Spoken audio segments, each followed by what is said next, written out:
Good morning. Happy Wednesday. It's hump day. Mike. So if you guys miss me, so great time in New York. And one of my favorite moments of this trip, other than watching T run a half marathon in Brooklyn, which was super cool, got to go to JP Morgan's private library, which is unbelievable. I mean, he started collecting rare books, and he always got first printings. And the stuff in this library is truly incredible. And it's interesting because it's in a vault, and then there's a vault inside the vault. And in the main vault is actually what was his library. So there's this giant entranceway with collectibles, and on one side is this large sitting room library that's very dark that has a vault inside of it with the really rare books, which I don't even know what was in there and can't even imagine. Then you have another room that looks like a regular library that also has a lot of things on display. And then you have a room of collectibles. So, an incredible life. Now, if you don't know much about JP Morgan, he was born in Connecticut in 1850s, I think, educated in Boston. He came from a successful family. His dad was a banker and had a successful bank. And JP, after he came out to school, he started working for his dad's bank, and then he started working as an accountant in New York. Now, the interesting thing about the guy is he set out to become the wealthiest man in the world and the wealthiest man in America. And he actually gave a speech, and I think it was in Philadelphia to the Philadelphia Club. I don't remember if it was in Philadelphia or New York, where he laid out everything that he was going to do. And part of his library is all of his journals and all of his plans and everything that he kept. He knew nothing about railroads. He knew nothing about steel, but he did know about financing. And what he did is he put together a consortium of banks because he could see what was coming. He could see that railroads and steel and the Industrial Revolution was going to need huge amounts of both of those assets. And he figured if he could get the financing together, he could buy those assets and organize them in a way so that he could dominate that industry throughout the world.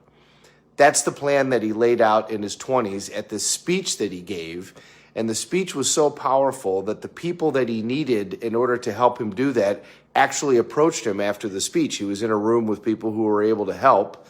And he started putting together the financing company, what became the world's largest bank at the time, even bigger than the Bank of London. From there, he started reorganizing companies. He did what Newell eventually ended up doing, what you learn how to do at Northwestern's Kellogg School of Business. He would take over a business and he would streamline it. He would streamline HR. He would streamline accounting. He would make it much more profitable. And as a result of its profitability and his financing, he could go buy business after business after business.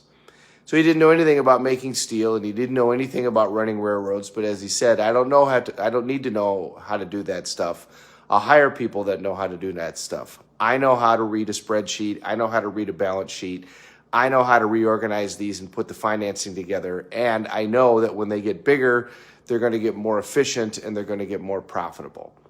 And that's exactly what he did. Put together the bank, started buying all the companies, reorganized all the companies, and became probably the largest industrialist in the history of that time of the Industrial Revolution, owning steel and owning railroads. And then became quite the collector and philanthropist and has had a huge impact all over New York and all over the world.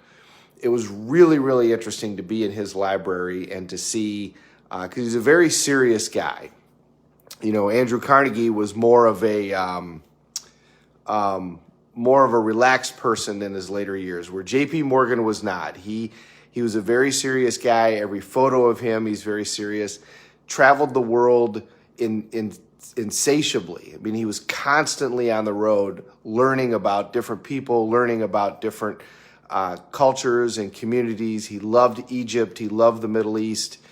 He loved Europe, but he traveled and he traveled and he traveled, and he never stopped learning and he never stopped reading, as you can tell by all the books in the library, which it is claimed that most of them he read. The thing that I think is amazing about the guy is he put together his plan. He put together his plan early on and said, this is what I'm going to do.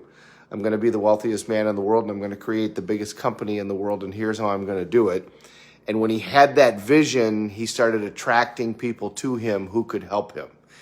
And together, they formed one of the biggest and most powerful corporations of their time, and he became a person that we're still talking about coming up on 100 years after his death. Have a great day, everybody. We had a great time. It was cool to be back in New York. So I've been in Venice and New York, and they felt like they felt before the shutdown. So it very much feels like things are coming alive. I think it's going to be a fun summer. Thanks for watching. We're all in this together. Let's take care of each other. Have a great day.